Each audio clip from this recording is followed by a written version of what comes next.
నమస్తే, welcome to మన Telugu TV special story.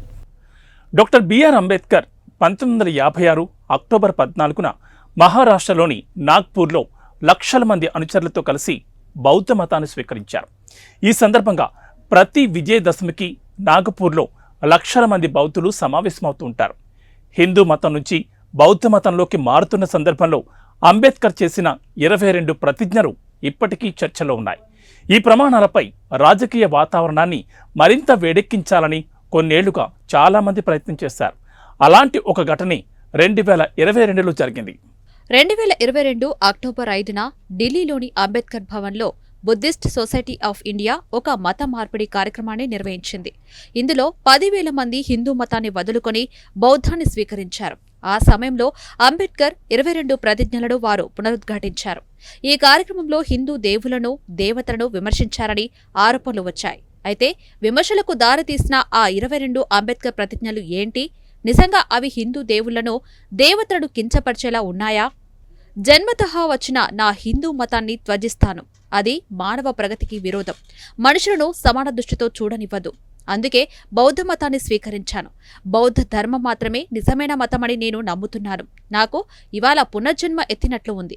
బుద్ధుడి బోధనను జీవితాంతం అనుసరిస్తానని ప్రమాణం చేస్తున్నాను. అంబేద్కర్ ఈ ప్రతిజ్ఞలు ఎందుకు చేశారు? అంబేద్కర్ చేసిన ఈ 22 ప్రతిజ్ఞలతో చాలామంది హిందువులు తమ మనోభావాలు దెబ్బతిన్నట్లు ఆరోపణ చేశారు. కానీ అంబేద్కర్ చేసిన ఈ ప్రతిజ్ఞలు ఎవరినీ కించపరిచేందుకు చేసినవి కాదని బౌద్ధ ధర్మ స్కాలర్ రూప కులకర్ణి బౌద్ధి చెప్పారు. ఈ ప్రతిజ్ఞల ఉద్దేశం గణపతి లేదా విష్ణువులను కించపరచడం కాదు. విగ్రహాలను కొలవడం, ఆచారాలను, అద్భుతాలను నమ్మే సమాజం నుంచి వారు స్వేచ్ఛను పొందాలనుకున్నారు. వీటన్నింటిలో ఉన్న వ్యర్థత గురించి బాబాసాహెబ్కు తెలుసు. ప్రజలు మెరుగైన సమాజంలో జీవించాలని అంబేద్కర్ కోరుకున్నారని ఆయన తెలిపారు. బౌద్ధ పుస్తకాలను చదవడం, వాటిలో ఉన్న భాషను అర్థం చేసుకోవడం ప్రతి ఒక్కరికి సాధ్యం కాని పనని అంబేద్కర్కు తెలుసు.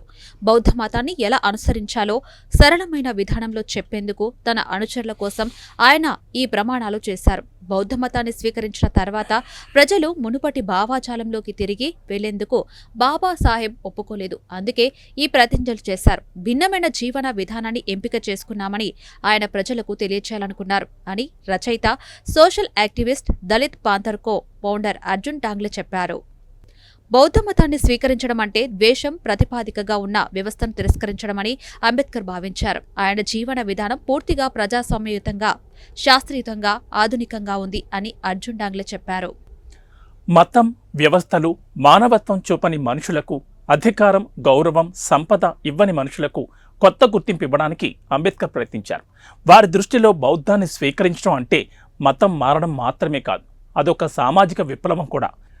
మతంతో ముడిపడి ఉన్న మానసిక బానిసత్వాన్ని తిరస్కరించడానికి అంబేద్కర్ ఈ ప్రతిజ్ఞను చేశారు అని ఆయన అభిప్రాయపడ్డారు. అయితే అంబేద్కర్ చేసిన ఈ ఆలోచనను పక్కన పెట్టి మతం పేరుతో ద్వేషాన్ని వ్యాప్తి చేస్తున్నారని ఆయన విచారం వ్యక్తం చేశారు. ఇది ఇవాల్టి స్పెషల్ ఫోకస్. మరో ఇంట్రెస్టింగ్ టాపిక్తో మళ్ళీ కలుద్దాం. నమస్తే.